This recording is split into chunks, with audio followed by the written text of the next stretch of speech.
அனைவருக்கும் வணக்கம். நாம் திருமூலர் திருமந்திரத்திலே 4ஆம் தந்திரத்திலே அமைந்த ஞானப்பாடல்களை பார்த்து கொண்டிருக்கிறோம். ஜீவனின் வெளிப்பாடாகிய ஜீவசக்தியாகிய வாயு, இந்த இரண்டையும் புரிந்திருக்காத ஒருவர் யோகத்தை புரிந்தவர் ஆக மாட்டார்.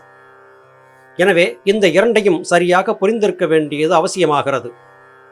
இதை திருமூலநாயனார் தன்னுடைய பாடல்கள் வாயிலாக வலியுறுத்தி சொல்லி வருகிறார். ஜீவசக்தியாகிய வாயுவை பெண்ணாக உருவகப்படுத்தி அவர் வர்ணித்தும் வருகிறார். தொடர்ந்து திருமூலருடைய வார்த்தைகளை பார்க்கலாம். உண்டு இல்லை என்றது ஒரு செய்து நின்றது, வன் தில்லை மன்றினுள் மண்ணி நின்றது, கண்டிலர் காரண காரணி தம்மொடு மண்டலம் மூன்றுற மண்ணி நின்றாளே. ஜீவசக்தியாகிய வாயுவே அன்னை பராசக்தி என்று சொன்னால் எவராலும் ஒப்புக்கொள்ள முடியாது. காரணம், அது உள்ளே மறைந்திருக்கிறது.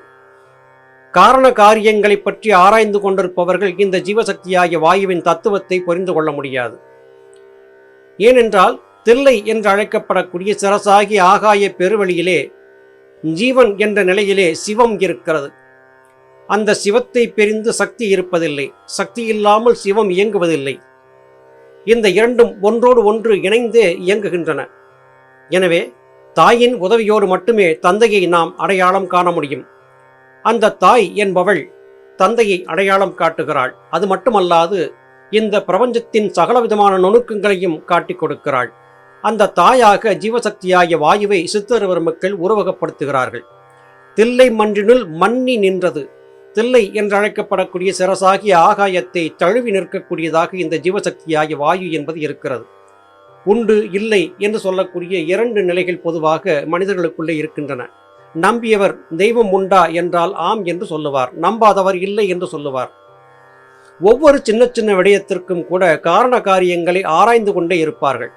அப்படி எப்படிப்பட்ட காரண காரியங்களை ஆராய்ந்து கொண்டிருந்தாலும், 3 மண்டலங்களிலும் தேடி பார்த்தாலும் ஜீவசக்தியாகிய வாயுவின் ஆற்றலை கண்டவர் மாத்திரமே தன்னை கண்டவராவார். மற்றவர் எவரும் காணாதவர் என்றே ஆவார். அவருக்கு எல்லாமே பொய் என்றே தோற்றும். தன்னை உணர வேண்டும் என்றால் ஜீவசக்தியாகிய வாயுவை உணர வேண்டும்.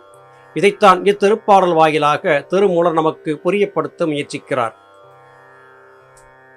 நின்றாள் அவன் தன் உடலும் உயிருமாய், சென்றாள் சிவகதி சேரும் பராசக்தி, ஒன்றாக என்னுள் புகுந்து உணர்வாகியே நின்றாள் பரம் சுடர் ஏடு அங்கையாளே.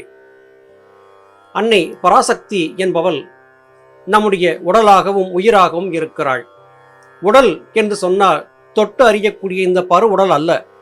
உண்மையிலேயே சரீரம் அல்லது உடல் என்று சொன்னால் அது ஜீவசக்தியாகிய வாயுவே குறிக்கிறது. இது குறித்தான மிக அதிகமான விளக்கங்களை தெரிந்து கொள்வதற்கு ஞானபிதா சுவாமி சிவானந்த பரமஹம்சர் அவர்களால் அருளி செய்யப்பட்ட சித்த வேதத்தை வாசித்து பாருங்கள். உடல் என்றால் என்ன, உயிர் என்றால் என்ன, எல்லாமே ஜீவசக்தியாகிய வாயுதான் என்பதை சரியான தர்க்கவாதத்தோடு ஞானபிதா நிறுவியிருப்பார்கள். சிவகதி என்பது சிவனை சென்று சேர்வதற்கான மனதின் போக்கு என்றாகிறது. சாதாரணமான எளிய சக்தியாக இருக்கக்கூடியவள் சிவனை சென்று சேர்ந்த போது பராசக்தி என்று மாறிவிடுகிறாள். பரம் என்றால் அகண்ட வெளி. அகண்ட வெளியிலே சென்று ஒடுங்கும் போது அந்த சக்தி மிகப்பெரிய ஆற்றல் கொண்டதாக மாறிவிடுகிறது. சிற்சக்தி என்பவள் பெரிய சக்தியாகி பராசக்தியாகி நம்மை உய்விக்கக்கூடிய நிலையை தந்துவிடுகிறாள். நம் உடல் இயங்குவதற்கு காரணமாக இருக்கக்கூடிய ஜீவசக்தியாகிய வாயுவை சரியாக பயன்படுத்த தெரிந்து கொண்டு விட்டால் அவளை பராசக்தியாக்கி அவளிடத்திலே இருந்து நாம் ஞானத்தை பெற முடியும். ஏனென்றால் ஒன்றாக என்னுள் புகுந்து உணர்வாக நிற்கிறவளாக அன்னை இருக்கிறாள் என்று குறிப்பிடுகிறார். ஆராய்ந்து பார்க்கும்போது நம் உடலுக்குள்ளே இருந்து நமக்கு உணர்வாகவும் எண்ணமாகவும் செயலாகவும் உயிராகவும் எல்லாமாகவும் இருப்பது ஜீவசக்தியாகிய வாயு மட்டுமே. இந்த வாயுவை பற்றி புரிந்து கொண்டிருக்காதவர்கள் உள்ளங்கை நெல்லிக்கனியாக எதையுமே புரிந்து கொள்ள முடியாதவர்கள் ஆகிவிடுகிறார்கள். அன்னையை புரிந்து கொண்டு விட்டால் உள்ளங்கையிலே இருக்கக்கூடிய நெல்லிக்கனியைப் போல அவள் தெளிவாக நமக்கு உதவி செய்யக்கூடிய சக்தி என்பதை புரிந்து கொண்டுவிட முடியும். ஏடு அங்கை நங்கை இறை எங்கள் முக்கண்ணி, வேடம் படிகம் விரும்பும் வெண்தாமரை, பாடும் திருமுறை பார்ப்பனி பதங்கள், சூடும் என் சென்னி வாய் தோத்திரம் சொல்லுமே. என் வாயிலே தோத்திரமாக மந்திரமாக ஒன்றை நான் சொல்லிக் கொண்டிருக்கிறேன். அந்த மந்திரம் என்பது வார்த்தை இல்லாத மந்திரம், அஜபா மந்திரம், உச்சரிக்காத மந்திரம், வெட்டாத சக்கரம், பேசாத மந்திரம், இந்த பேசாத மந்திரம், உச்சரிக்காத மந்திரம் என்பது ஜீவனின் அசைவில் ஏற்படக்கூடிய ஓசை. அந்த ஓசையாக இருப்பது ஜீவசக்தியாகிய வாயுவே. இந்த ஜீவசக்தியாகிய வாயு என்பதுதான் நமக்கு 3 நிலைகளில் இருந்து முக்கண்ணாக நம்மை இயக்குகிறது. சந்திரன், சூரியன் என்கிற 2 கண்கள், சுடுமணி என்கிற 3வது கண், இந்த 3ம் சேர்ந்து நம்மை இயக்கிக் கொண்டிருக்கிறது. அது காரணமாக எம்பெருமான் ஈசனை முக்கண்ணன் என்றும், அவனுடைய ஒரு பாகமாக இருக்கக்கூடிய அன்னை பராசக்தியை முக்கண்ணி என்றும் வர்ணிக்கிறார்கள் சித்தர் பெருமக்கள். நாம் விரும்பக்கூடிய ஆற்றலை நமக்கு தரக்கூடியவளாக அன்னை பராசக்தி இருக்கிறாள். அன்னை பராசக்தி என்பவள் வேறு யாருமல்ல, நம் உள்ளே இருக்கக்கூடிய ஜீவசக்தியாகிய வாயுதான். இந்த வாயுவை வர்ணிக்கும் விதமாகவே திருமுறைகளிலே பலரும் பாடியிருக்கிறார்கள். எல்லா வகையான சித்தர் பெருமக்கள், ஞானிகள், மகான்களும் போற்றி புகழ்ந்து பாராட்டுவது தனக்குள்ளே இருந்து தன்னை இயக்கிக் கொண்டிருக்கக்கூடிய அன்னை பராசக்தி என்று அழைக்கப்படக்கூடிய ஜீவசக்தியாகிய வாயுவைத்தான். அவருடைய திருவடிகளை வணங்க வேண்டும். அவருடைய திருவடிகள் சந்திரகலை, சூரியகலை.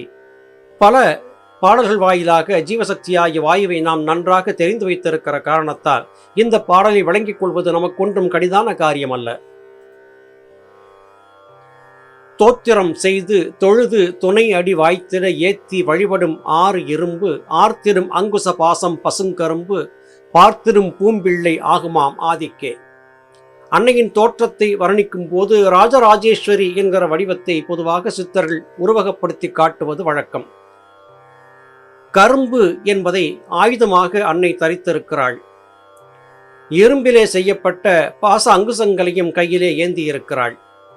இவற்றையெல்லாம் அன்னை வைத்திருக்கிறாள் என்று சொல்லுவதற்கு யாது காரணம்? தோத்திரம் செய்து அவருடைய திருவடிகளை வணங்கக்கூடிய நீங்கள் உண்மையின் தத்துவத்தை புரிந்து கொள்ள வேண்டும். கரும்பு என்பது பார்ப்பதற்கு கடினமான திடமான பொருளாக காண்கிறது. அந்த கரும்பின் ஒவ்வொரு கணுவிலே இருந்தும் அந்த கரும்பு மறுபடியும் முளைவிட்டு துளிர்த்து வந்துவிட முடியும்.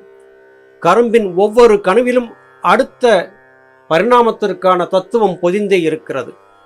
பார்ப்பதற்கு கடினமாக இரும்பு போல தோன்றக்கூடிய கரும்பு இனிப்பான சுவை கொண்ட சாற்றை உள்ளே கொண்டிருக்கிறது. வெளியிலே பார்ப்பதற்கு திடப்பொருளாக இருந்தாலும் உள்ளே இருப்பது அத்தனையும் சுவை தரக்கூடிய சாறு. அந்த பசுங்கரும்பு சாறு என்பதை கொண்டிருக்கக்கூடிய அன்னை பாசம் அங்குசம் என்று அழைக்கப்படக்கூடிய 2 கொடிய ஆயுதங்களை கொண்டிருப்பாள் என்றால் நம்புவதற்கு இடமில்லையே. இந்த அங்குச பாசம் என்று சொல்லப்பட்டவை எல்லாமே நம்முடைய மனத்தை நாம் கட்டுப்படுத்த வேண்டும் என்பதை புரியப்படுத்துவதற்காகவே. அங்குசம் என்பது மிகப்பெரிய வடிவத்தை கொண்டிருக்கக்கூடிய யானையை கட்டுப்படுத்துவதற்கு பாகன் பயன்படுத்தக்கூடிய ஒரு கூரிய ஆயுதம். யானையாக இங்கே சொல்லுவது நம்முடைய மனத்தை கட்டுப்படுத்துவதற்கு அன்னை பராசக்தியையே ஆயுதமாக பயன்படுத்த வேண்டும். அன்னை பராசக்தி அங்குசம் என்கிற நிலையிலே ஒரு ஆயுதமாக மாறுகிறாள். அந்த அங்குசம் என்பது எது? நம்முடைய முழுமையான சிந்தனையை சுழுமுனை மையத்தை திருப்பி ஜீவசக்தியாகிய வாயுவை அங்குசமாக மாற்றி நம்முடைய எண்ணங்களை தடுத்து நிறுத்த வேண்டும்.